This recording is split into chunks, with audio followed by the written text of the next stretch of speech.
be able to maybe have a little bit more with it here, but I imagine EDG, you want to just go Varus, Renata. Again, I feel like this Renata pick not going to the wayside is very much a Vampire doesn't play this. Yeah, and that's a bit of a worry, because it feels like that champion's defining the support meta somewhat. We've kind of seen that for a couple of months now as well. It's not been a hidden pick at all. Instead, we're going to have yet another game of Azir. Azir, that means, what, 6 for 6 games of Azir out of the entire day? Right, this champion is here to stay, folks. Hope you like mages. Hit rate is I'm just saying, at lot. least it's not Azir corky, right? We managed to avoid that today. We almost had it. Yeah, and we didn't. Importantly so, we didn't. We managed to avoid that to some extent, but we saw EDG hovering over the Vi themselves, maybe looking to take that away from Wei. He locks it in because they didn't. Now, Talia was played a lot by Chovy so far in the LCK, and it was banned away second round bans in game 2 of this series. So I was trying to think in one of the games. It has shown up on the ban list but not been picked, but it is locked in. And now suddenly you have a Vi combo, which you can play around for mid jungle. Last game wasn't really around the Vi Akali combo. Now, if you're out of position as this Varus or the Azir, if you get locked onto by the cease and desist from Vi, that Talia shunt back as well is going to absolutely one-shot you. So you have to be very careful around mid-jungle now. Yeah, and I do love this Poppy pick coming out from EDG. It's a bit of a flex, can go to Ala and or JJ. Technically can go to Vampire as well. We don't know what he's capable of. Support Poppy into Kalista, yeah. It could be a very good thing, but that's exactly why I bring it up. Against the Kalista and the Vi, very good at stopping any engage. You know, the off-meta support I saw into Kalista was Vex, because every time she autos, you get the extra damage from your passive. You're never going to see that, but it's just funny, and I thought I'd say it. Yeah, well, I mean, talking about the Renata not being a thing that played by Vampire, I think that's kind of definitively tells us he does not enjoy playing it. They have banned it away on their side, despite having the first pick after this rotation of bans. That's a problem, folks. Renata is kind of the be-all and end-all of supports if it's up and available, because it just allows you to do so much. You slaughter the laning phase, and your later game impact is so empowering towards your AD carries and disengage, and of course even just your bailouts, extra buffs as well. Seeing a lot of support bans now being themselves onto that ban list. Alistair taken away here from Ming, one of his most played champions of all time. Yeah. And that is definitely a fun little venture back in time. But, I mean, things like the Nautilus are still available. There's things like the... hell, he could even go for the Braum if he's really feeling the pressure from something like the Varus. There are options there, but the Jace being taken away here from Ala, very curious to know where they're thinking this next kind of pick will go. But it looks like EDG is saying, look, we'll take away the Nautilus. We know that that's going to be Ming's go-to. What are you playing if you think that Jace is going to be the answer into it? You might Fiora. I mean, at some point, I mean, Jace was an okay pick into stuff like Rumble, in fact. I think we saw a game of that from Doppler on NRG in the LCS. I think he played that the other day. Of course, Zeus has always been a long time Jace top lane user as well. But you got to be playing something that gets abused by that. Something squishy like a cannon, yeah, that does lose out to a Jace if that's what you're planning in advance. Of course, that gives you a huge extra engage threat on the top side of the map. And this was a pick that we even saw Bid close out third game with in our first series of the day. Yeah, Kennen 100% pick rate in game 3 so far in the LPL. So that's going to be locked in here for Breathe, which makes it's the a sample size of 1. Is the stat wrong or not? Is it I'm wrong or not? Don't you have a stats degree? I don't have a degree in stats. I used to do stats for operation. That's the one. I like stats. I thought you were qualified at this. I like building those stat templates. Wonderful. And stuff. It's very fun.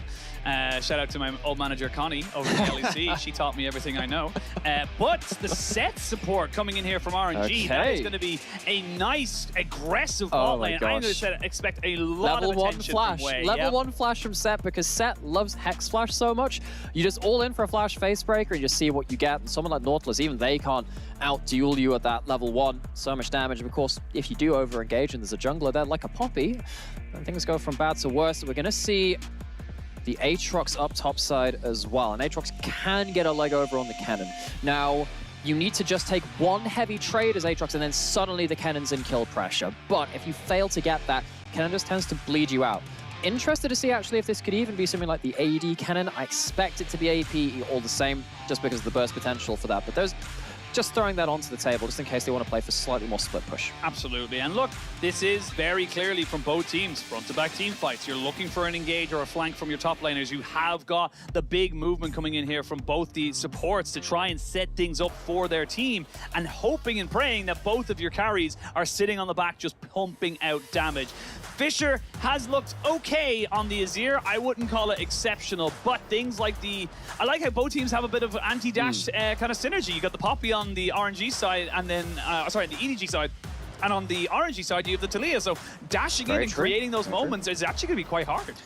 So what that means is often stuff like move speed is often very important too, to kind of like bridge the gap until that skill is down. So something like an Aatrox, once you pop that ultimate, you can sometimes outplay Talia just by walking at them instead of pressing E. Have to see if that comes into the factor. This feels like a fairly even draft. Bot lane is going to be very strange to watch in the early levels. We haven't seen a set support in a little while. It was all the rage back in 2020. That was when it really started to come around, though set was everywhere at that point in time. Yes. Level 1's very important for this bot lane. As we said, set could just flash and E them. Flashy, he can get, of course, the Haymaker, get that extra shielding, so he can tank a lot more than you think. And the synergy with the Kalista is honestly incredible, because he goes in aggressively. If he goes too aggressive, you can always drag him back and bring him back in. But this is our 6th game of the day, the 3rd game of our 2nd series, and our last one of our first day of spring 2024. We are jumping in, and we're going to see who will be joining BLG at the top and Top Esports at the bottom. Those fan chants, the Gyos, been missing them as well. Gosh, and again, just a reminder, folks, it's been 5.5 months since we've had LPL. Today is our first day of a new year, a long new year ahead of us.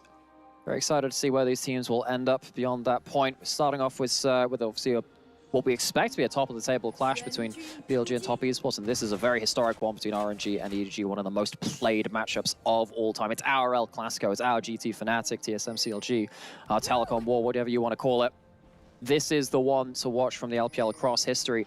And while we've had some up and down moments in this series, not gonna lie, EDG were in a bit of a sad spot most of that game too. Just kind of see how this new school on both sides, we've seen some new players now enter this rivalry too, perform. It's just one to note down and hopefully put together into the history book for later. And the thing is, when you look at these two teams, we were taking right at the start of the broadcast today, or right at the start of the series, it's a temperature check. How do these two teams look? How do they perform in their relative scopes? And this is a bit of a moment where you go, right, they're not a million miles away from each other, which makes this matchup a lot more contested, because again, we talk about this more and more, you only get one shot, and this could be a playoff contending or sea and summer kind of matchup. You see that Ming was really looking to try and again go forward aggressively at the level 1 mark, but a good ward in the brush and some good spacing by Leave means that they lose out some HP on the level 1. They get the wave control, but that's all going to be it. So no fireworks just yet in the bot lane, whereas in top lane, it's Kennen. He does this. Ranged top laners, and this one is actually functioning as a top laner throughout most of the game as well, unless as opposed to something like a Lucian or a Vayne, which can sometimes struggle to form that role later on. He's going to just pin Ala back for the moment. Wei making some early moves down towards this spot side, but just making sure that Tang Yuan is in a solid position to not get caught out should JJ find himself. Because again, you love saying this. Full build Poppy, man. Full build Poppy, yeah, level 3, that's all you need for a game. Let's see what he can do here. Oh, Tang Yuan walk towards the Poppy there for a second. Will flash now straight away, but they're going to go in onto this. Just pop down a little bit more damage. Don't know if JJ really thought he was going to get anything out of it, but a flash is a flash, so that's still a win. Again, it's the power of the full build Poppy. Love it. You see that champion, and there's if it's not a 1 or a 2 hovering next to their name, you're in trouble. So getting some value for it. Also, Poppy jungle is something that the LPL, I'm going to say, even specialized in last year. We had some really good Poppy jungles. Wei was amongst them, and we see this now, the wall charge around the blue buff. We're going to take a good chunk, and now suddenly the Ignite put down onto Vampire. Oh, he had to flash away if he gets hit by the center of that Q. You know he's going to go down there, get an extra little bit of empowered damage, but this is the set Kalista combination. So dangerous to really come up against, and Ming, I think he cancelled it. I think he actually had it going, but he cancelled it with the movements. That's a bit unfortunate, but he now knows. I think it just disappeared based on the timing of it, because he did press the Q to give himself like the extra reset with the left hook, right hook.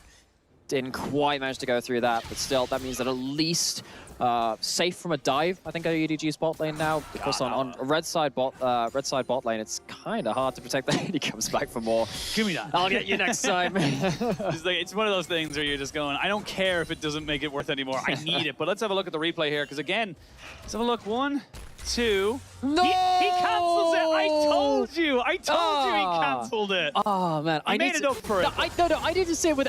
I wanted to see it with the team vision to see if it just did. Whatever. True. It's fine. It's However, fine. I will say, if you're new to the LPL, first of all, welcome. But secondly, caught myself off for a second. Wow, Tango's down here early. Yeah, Tango is down here very early, but they're jumping in on top of this one. Wei has to flash out of that. Yeah, went way too deep without having any kind of full thing. But if you are new to the LPL, our observers are savage. They will not let our players away with anything. No. Last year, we had so many times where a top laner specifically, or most top laners, I'd say, would miss the cannon, and the observers would zoom in just as they missed it. It was really like, I don't know what they had against them, but they will not let you away with anything. You call them savage, I call it holding our players to high standards, you know? We are not beyond putting our players through public ridicule, apparently. Apparently, yeah. Apparently, we're very much up for that. Okay, right. So we've seen a bit of a back and forth. Nothing really ever emerging anything so far, but Grubs have just spawned on top side. So Kevin, they are under threat fairly well. Looks like they are not going to put up much of a fight this time.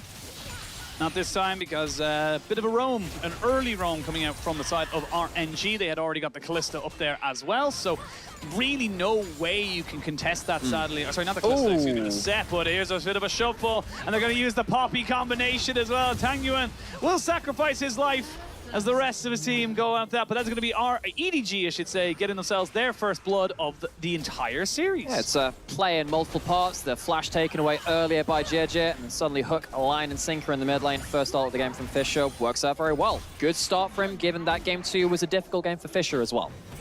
Really well done. They'll get themselves a little chicken prize as well, making sure they can get something more than that. It's actually good to get that for the side of JJ. He was falling a little bit behind in the LCSs, but like you say, once Poppy has that first 3 levels, I don't know. Everything else is secondary. I would also say maybe Ionian boots, just so the cooldowns are pretty good, but after that, as you say, everything is secondary until 6, and then that's pretty good too. But with the priority now being shifted back in favor of RNG, this to-ing and froing is definitely going to lead them into an early dragon as well. So that's 2 objectives, and yes, EDG got a kill, but it doesn't lead to an objective. No, and it's we haven't had the game blow open just yet, and I think as opposed to last game, there's no one matchup which has been tilted so far out of control that it's actually game-losing, like it wasn't the top lane matchup from game 2 with Breathe getting so far ahead. And of course, I guess in game 1, and I suppose it was top lane again, thinking about it. Although for most of the day, it's been bot lane. So, gold is just about even. Objectives over to the side of RNG, as you rightfully pointed out. Where's the game-breaking play going to come in? When was that going to be? Feels like both these teams getting towards the point where they can start really pulling the trigger hard. I think once you get level 6 on Wei, we know exactly how good he is at finding angles. It's really whether JJ can be there in time to answer a good play.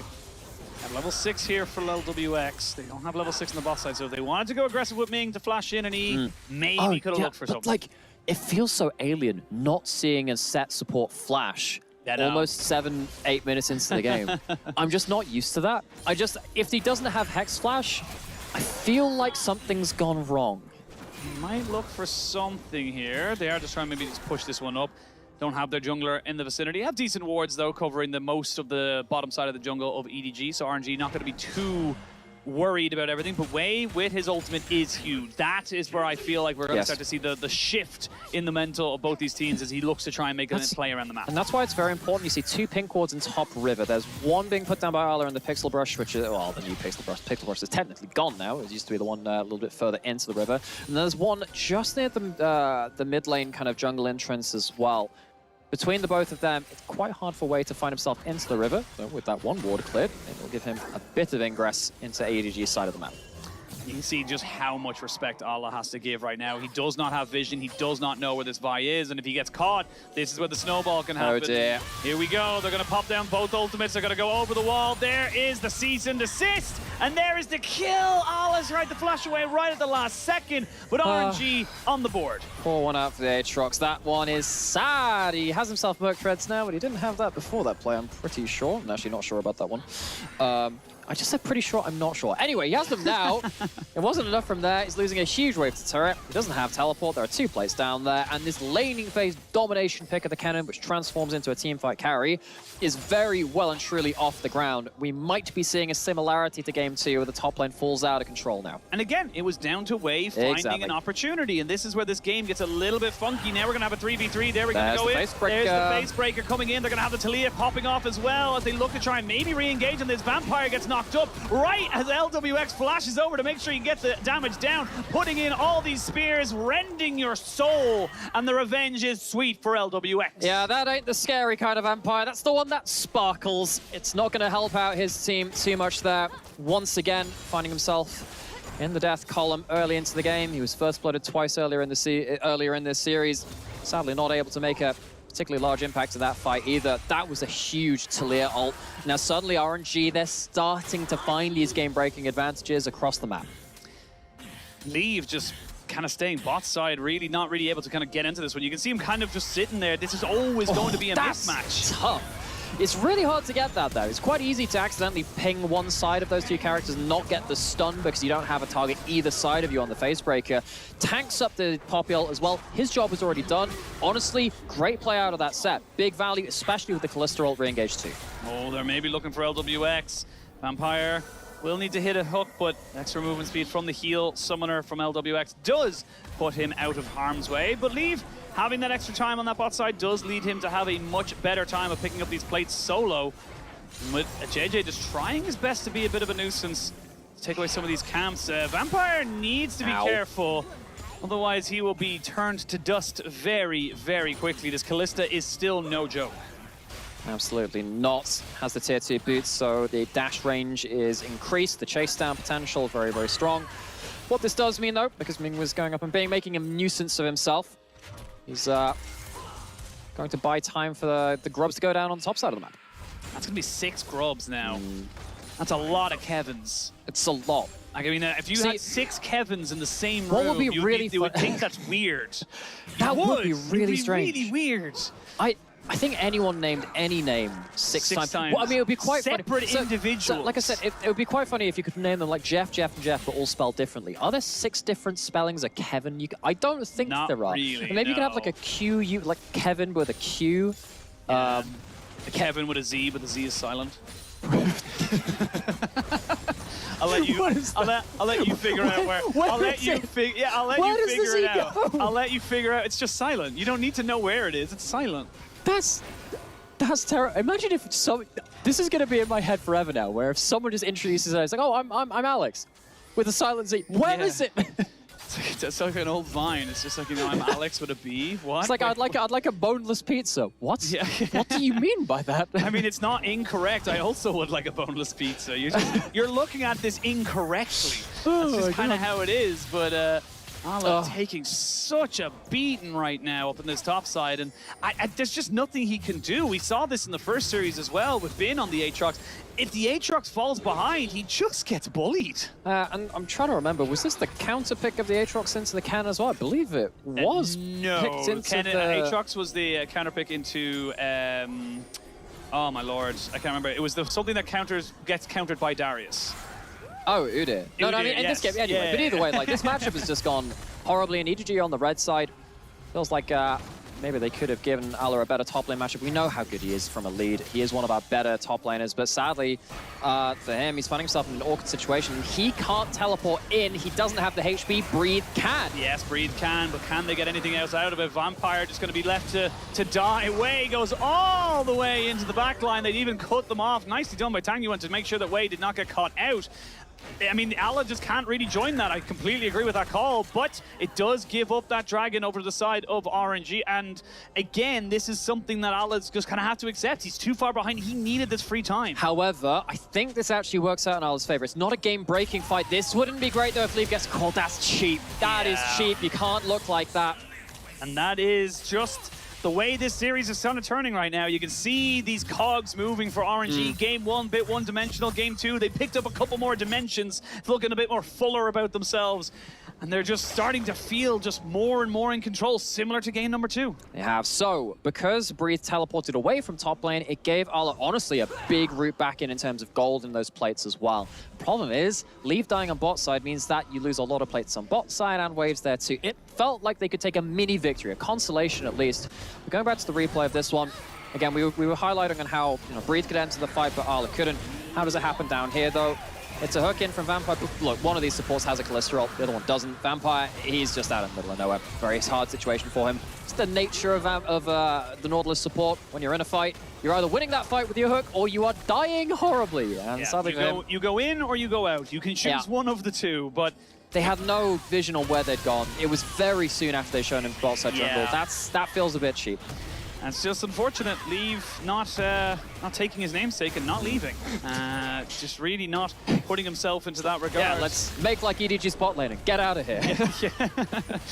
And split. Anyway, no, that's Valorant. Again, this is really good play though from RNG. It does feel like they're more comfortable with this style of play, and this is very reminiscent from 2021 RNG, where they did win MSI, where they were able to kind of create these moves with Ming and Wei holding hands, roaming around the map and making plays. I think one of the big evolutions from that time, though, was back then it was Xiao who kind of chaperoning Wei as well and playing some mid-jungle. Wei was kind of, I'm not going to say he was mind-controlled or he was the one being piloted, but he has very much become his own leader archetype. He's really evolved into that position and had a really good impact on his team. He's been very important to them. JJ stops channeling that ultimate. It's going to go on cooldown, and RNG will be able to defend their bot lane tower. Yeah, I thought Ming was going to flash maybe just to try and maybe catch out the Azir, but Fisher holds on to his, and they are able to back themselves away. First item's being completed by most carries in this game, but this gap in the top side is just getting enormous, and it's only going to get harder and harder because now you have to start maybe prioritizing a little bit of magic resistance, because you look at things like the Talia, the Kennen. These are things that are going to shred through your health bar, and as an Aatrox, you're not going to be able to respond to it because you're going to be in melee. You're not going to be in melee range. Might be a bit different if you're playing, a Cassante with a Koenig Rooken or something like that. Where actually, if Kennen ults, you can press W and you'll probably be okay. When you fall behind in something like an Aatrox matchup, which of course we saw in this game, really, he's managed to claw back some of it, don't get me wrong, but you are going to be one-shot along with the rest of your team. No one on EDG can really deal with that. You don't have yourself any exhaust on the side of EDG either to mitigate some of that damage. It feels like this is going into a very dangerous territory now where you pretty much you have to hit the Poppy ultimate onto the cannon to eject them from the fight, because if they ever get on top of you, that's game over. Yep. And I think that for RNG, 2-for-1 sale. They lose their top tier 1, but they're not really caring about the Aatrox right now. He's a little bit irrelevant and honestly may stay that way for a very long time. Get bot tier 1, get mid tier 1, which we always talk about is so important, especially with the way the new map is fanned out. Yeah, having those extra avenues to kind of take over space and control vision is so key. Yeah, because the way that mid lane turret is kind of placed now, it's harder to walk into the enemy jungle from mid lane because it kind of covers one of those entrances more than it used to. Taking that one down very much helps you kind of get more vision. Oh my god! Owie. Yeah, Poppy ain't full build no more. No. Poppy need items. Poppy need magic resistance. Poppy need hospital. Poppy need hospital. Poppy needs a helping hand, and already getting that Rift Held down. Try and get another tier 2, and this is just good, small decisions that are leading to much bigger advantages for RNG. They knew they could have left that bot lane going. They played towards that weak side, and they moved that, having that Rift Herald in the back pocket to play towards a much bigger advantage. So, talking about those big advantages, itemization is going to be a very visible part of that. Second item hit already for Breathe. He has the Storm Surge, and as we were just saying, there's no exhaust, no real way to stop him getting into the fight, as opposed to, or rather just the big Poppy ult. That's a lot of wards. Breathe doesn't have flash, but I don't think he needs it with those ward angles. It's up in a couple of seconds though, and that's the thing. They haven't swept these out at all. This could be a monumental shift in the way this game is going, but now they might just try to bully him again. Stop bullying Ala. He doesn't need it. Ala realizes that he knows that the bullies are coming. He gets to keep his lunch money like this time. This time, yeah. He didn't get to lose his didn't get his Pokemon card stolen off him this time, but he will be moving himself right the way back. You can see them just being corralled together. EDG, you don't want to be here as a 5. If you get caught by this, you're just going to be screwed. Breathe just got his flash back up. You can see EDG trying to hug this one brush to see if they can get a hook out of the Fog of War. Now, if they can blow Breathe up, that's a different story. I don't know where they have the damage for it. Don't think they have the damage to do it before he gets his ult off either way. Way's looking for an engage. That's a Weaver's wall. They've separated Fisher, and they're going to go straight in now. There's going to be the Haymaker across 3, but I don't think Ning's going to be able to stay alive for this much longer. They're holding the Callisto. Never mind, they couldn't use it. Callisto got punted out of there, and that's why EDG were able to take out the set. He couldn't go in and get back out because the Callisto couldn't save him. However, they are not going to get themselves the Dragon. Ala just about manages to stay safe as well. Vampire, very low HP. I was trying to remember which one of them went very low. Vampire did a great job of keeping Breathe from directly following up with that combo. Go again. I don't know if you can go for this, folks. Breathe still has Flash, still has ult. WX and Breed just keeping Ala away. They actually get themselves out of the pot. Okay, maybe they can. They can, because you can't really go for a fight like that. They do bait out the Azir ultimate, but unfortunately for Breed, he just gets clipped by it, so he can't go for a flash engage. And all in all, that's a fantastic win for EDG. Honestly, fair play. I am surprised that RNG were not able to reposition for a Dragon fight, even with the loss of the one member before that fight came in. It felt like they had all the tools to blow open that one. Maybe they just don't want to give the chance of a 45 going awry for themselves. I would have gone for that fight. I think it would have potentially been the blow-open fight. Yeah, I would have gone for it. I could take you in a fight. I really want you to look at how Vampire plays this towards the bot side of the fight. Yes, ends up getting the start of this fight, but look how well he deals with the cannon as soon as this second fight comes, part of the fight comes in. Because he's put in place by the slow, with the auto attack route and stuff like that, he gets out with just enough HP and stops Breathe from comboing up with the rest of his team. Yeah, and a good little move as well from Ala, just kind of putting himself between the Nautilus and the wall, so if a Shuriken does come in, which it did, he was able to tank that up for his teammate. But very, very good knockback as well. You can see the Keeper's verdict. Keeper's verdict. Judgment. Keeper's judgment. No, Keeper's verdict is correct. You were correct. It's been a long day, folks. It has been a very long day. But the Keeper's verdict just basically deciding, well, the set's dead now. There's nothing they can do. They can't get reset onto this, and that is why it was such a good fight there for EDG, which brings them back into this game a little bit. It's not done and dusted just yet, but for now, RNG still, you feel, have the advantages. They just need to be a little bit, honestly, I'd say a little bit more aggressive. I feel like they should have went for that fight. Yeah, it felt like that was the real point of power when they had to. Oh, this is not where you want to be. He is very far away from his team. He doesn't even know. He doesn't even know. Now he does. He dead. That is a big mistake. And again, this is exactly what we were saying before. RNG, it felt like they had the point of power, but that is a big blunder. Now, suddenly, your jungler's off the map. It's not to the point where I think that EDG could look towards the Baron. I don't think they really have the ability to take that down before someone like Breathe would get that final teleport on. But they can get vision around the Baron, and that might give them an angle to find the actual fight, which could break up in the game for them. This is the big thing. It gives them resources, gives them a kill back over to Leave. Leave can get a couple more items to become even more obnoxious of a long archer, hitting people with piercing arrows, but also gives them time. You had to reset. Wei is now only coming back onto the map right now. It meant that everybody on the side of EDG... As Ala pops out the ultimate there, not going to be able to get anything out of that, but it does mean that EDG have got that time to reset, push out top, get themselves recompose, and potentially look to try and get something going for them a little later on.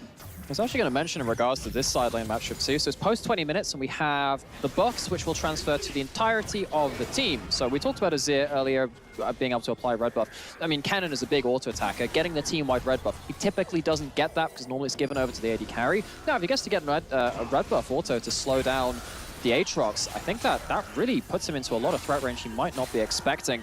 So pay attention to just how many of these small red buff autos from characters who aren't used to that buff might come in handy. Might indeed. EDG now walking into darkness, though. Breathe now realizes there is no ward on him. He's on a perfect flank. Baron has been started. EDG, they're looking for this Breathe. They know he's not in the Baron pit just yet. They need to make sure that they're not going to get caught out by the Slicing Maelstrom, but they might just lose the Baron. They don't seem interested in it. The rend is stacking up to a huge amount at this point. Wei is losing a bit of HP from tanking this for so long. Weaver's walls cutting them off from the angle. Yeah, they don't get the Keeper's verdict either, and this is going to be Breathe looking for a little bit of a move. He finds Leave, and that's going to be a kill going up to them. They need to fix the fight, though. They get the Baron, but can they get people out of there? The Ignite will tick down Breed. No! He's on nothing! The flash forward, the shutdown. The Aatrox picks up that kill. But do you want this kill? Wait, I'm not quite sure you wanted that fight. You need to get the hell out of there. Should be able to get himself away as the rest of his team go for a Fisher, look for a bit of an engagement, won't be able to get it. And now the rest of his team shall pay for his moves. They did not think he would die so quickly, and eventually JJ will flash away and maybe get out with his life as Smite comes down to slow him, but he pops down the Q. Another Q. Q misses. It's a jungle v jungle BS to the flash forward. The steadfast presence. Come on. And now he misses another one. He needs an empowering auto, but he's not going to get it. The Baron does go to RNG, but my God, they're making it hard work for themselves. They are a bit. They do get themselves a cannon ultimate, but it's not necessarily the one which ends the game. It was, you know, it gets onto a couple of people, takes Leave out of the fight, of course, but it's not the crushing ultimate which we're sort of expecting from a cannon being this fed. RNG, nonetheless, though, they walk away with the Baron. Good use of the Weaver's Wall to make sure that Leave and the rest of the crew can't get into damaging positions. It feels like the problem is that RNG don't quite decide whether they want to peel off or turn for the fight. You know, LWX and Tanyuan, they're not really comboing up. Of course, Breed is full sending it into the enemy team.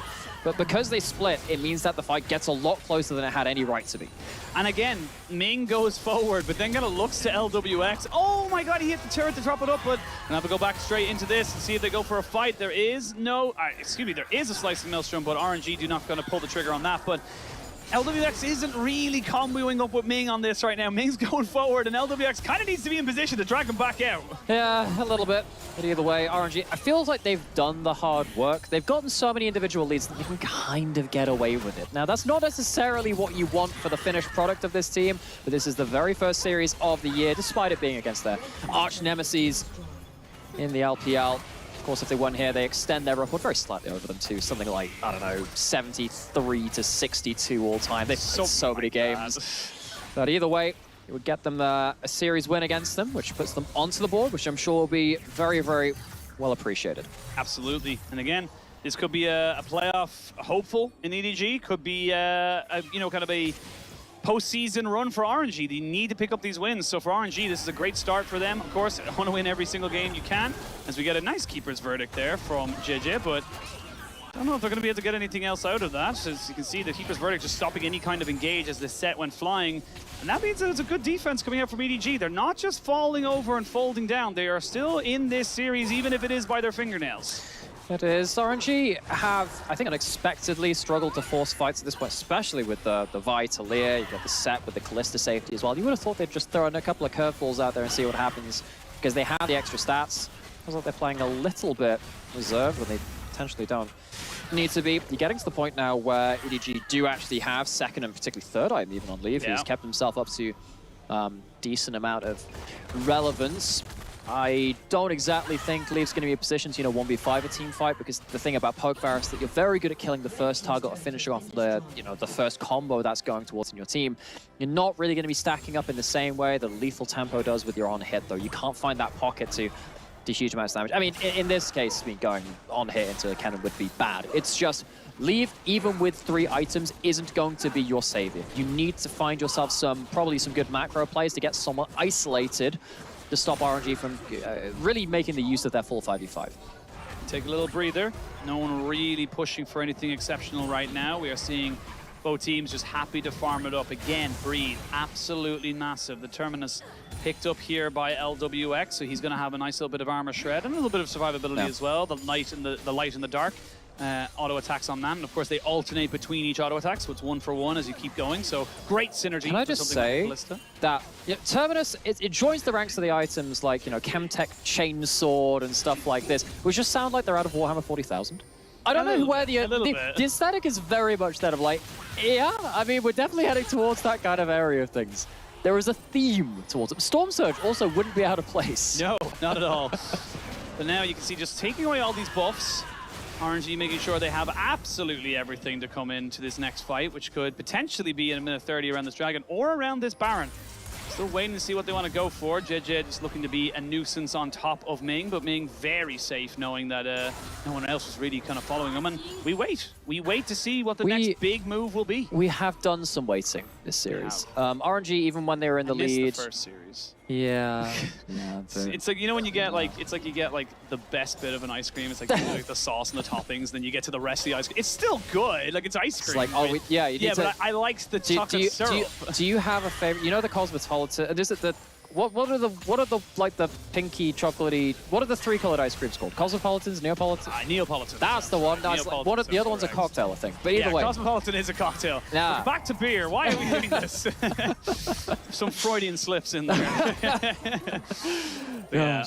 Again, it's, you know, you get your one as we kind of move forward and we get to see kind of what things are doing, but it is yeah, it's a little bit of a different pace. I mean, the thing is, when EDG were in the lead, it felt like they actually could force a lot of those fights, particularly through Ella's Jax. RNG have been very reserved, even when they've had that lead. It feels like they're very wary of letting those leads go, which it's okay for the first series of your split. Like to see less reservation when you have those points of power. I think the mark of a good team is not just understanding when, you know, what a winning fight is. It's also being able to like use the breadth of your strength as well and kind of play the margins well. They haven't spotted out that ward, and Wei won't spot it on this one either. They don't know. There's a little bit of vision just crept in there around that Baron pit. So Breed, level 16, 3.5 items. He's looking absolutely massive. I will say for Ala, he is up to 3 items right now, and is level 16. So he has fallen. He did fall behind, no doubt about it. But he is fine. Not again. I've seen this movie before. He needs to stay alive. He had to flash. He had to go for that, because if he doesn't, if he gets caught and he dies there, that's Baron, and that could be a huge game-ending fight in favor of EDG. His jungle item, honestly, really helping him out there. The Ghost Walker, giving him the extra movement speed, allows him to get away from the collapse of EDG. He does lose his flash. Maybe that means he can't flash ultimate onto someone like Leave to help with the combo now. I mean, you go for this because you know the Q in is not going to be able to be followed up by a flash. And now, do you look for something else? A flash away by Fisher as they look to try and burn down the set. Finally gets hit in, but here we go! Here we go! Slicey Maelstrom lands onto 4, and they are melting these health bars. But can they take the fight back? That's the question. Tanyuan is still very, very healthy, as is LWX. Yes, you killed off 2 on the side of RNG, but it does not matter because they were not the carries. Ala, it was a very valiant effort, but it was not enough. RNG get themselves a 3 for 2, and they'll get the Baron. There's the fight. They finally had it. To be honest, you could see a little bit of why they were scared of flubbing an engage before this, because Fisher got some insane damage in a minute turnaround against RNG. Leave, stranger things have happened. In fact, I think I've seen a Baron taken by a Janna Q. Funnily enough, I think I've seen Leaf steal a Baron like that, even if it was an LGL. He's had a history on that champion trying to take away those objectives. Right, let's see how this went again. This is after, of course, Wei had used his flash. EDG felt emboldened to go elsewhere. I want you to really look at how much damage Fisher is doing in the spaces that he does. Breathe gets onto the carries, but this ult back and the ult onto Ming deletes Ming's health bar with just that. If you actually allow Fisher to stand and auto attack, then that's a big problem. They just about get away with it, but even then, that's a couple of people dead, which I'm pretty sure they weren't expecting. Yep, I mean, look, EDG have weathered a hell of a storm. RNG, though, are still in the lead, 8,000 gold up. Now they put themselves on the Chemsol point, and they are starting to move forward. They need to do something with this Baron, though. They need to start taking down these inner structures. They would really like to do that. It's taken them a while to dismantle EDG in both games, despite feeling like they have game-breaking advantages. This is going the distance. LWX is on his way to a Jack show. That has been the 4th item of choice for the Callisto. You don't really need extra damage items after this point. You need the ability to keep getting those auto attacks down. So Jack show giving that ramping resist through a team fight can very much help you with that one, especially with the Terminus as well, which does the same thing but on hit instead. We have two waves being played around by RNG. Ming walking up does have the cholesterol again if things get too spicy. EDG, if they got anything to play with here, it looks not that applicable for a big flank. They have one teleport ward behind them. Cholesterol and the Talia one. Weaver's wall down, Fate's called down, and I mean, it's moments like this where you're thinking for RNG, like you have this game in your hand. Oh my lord, I feel like if JJ walks up, literally one more pixel he sees and he flashes. Well, he didn't have flash, but he definitely would have looked to push in on top of that. So it's a longer game. Neither of these teams, again, this is the last game in this best of 3, last game of the day. You want to start with a win. You don't want to be starting off again, especially if your schedule starts to look very poorly. You don't want to be hitting up 0-3, 0-4, 0-5 before you start picking up wins. Particularly for 2 teams which have changed a lot this offseason too. You would like to go in with a bit more Wei Oh, he's looking for something, but I don't know if he really wanted it. The Chain of Corruption doesn't land, but it doesn't have to. Wei, my bro, you've been doing so well in game number 2 on this Vi, and this one, he's just not picking the right engages. That was an awkward timing. The Hex Flash completed before the damage would have cancelled it. So JJ manages to bait Wei into his death somehow, somewhere along the line. EDG, what are they? I mean, they can't really do anything about this. It's not like there's an objective to go rush. One of the big things which has come in, I've noticed in the last 2 fights, when Fischer deleted Ming's health bar, and then of course there towards Wei as well. Once you get below a certain health threshold, I think it's about 35%, you do an extra 20% damage or so with the Shadow Flame, because it crits on very low health targets with your magic damage and tree damage. It just really helps you finish off those targets like we've seen in the last couple of plays. Your point is very valid. Yes. It's very good. Yeah. That's a Guinzoo's on Varus. Oh. So I don't want to say that it's not great, but I feel like you need to fully commit to lethality in this situation. I mean, unless this game goes another 20 minutes and he completely changes his build. So. I can't remember if this works like this, but does Muramana apply twice on stacked Rage Blade? Because that'd be some decent DPS. I think the problem with their finding is that Lever's got enough damage on the first arrow, but they're really struggling for a second DPS source beyond that, which we kind of called from draft, right? Because you can kind of do well against the Callista. Breathe doesn't have flash for this fight. Wei's in the back. He has flash and he has ult, but this is a safe retreat so far from EDG. RNG not pulling the trigger. They've been struggling to pull the trigger again. They are. Breathe on a very long flank. You can see they're trying to just shepherd them towards the cannons. They don't have to use too much. Here we go. They're going to get the TP coming out here from Ala and the Streamer's Legacy. They'll get the Fate's Call. Damn. That's good.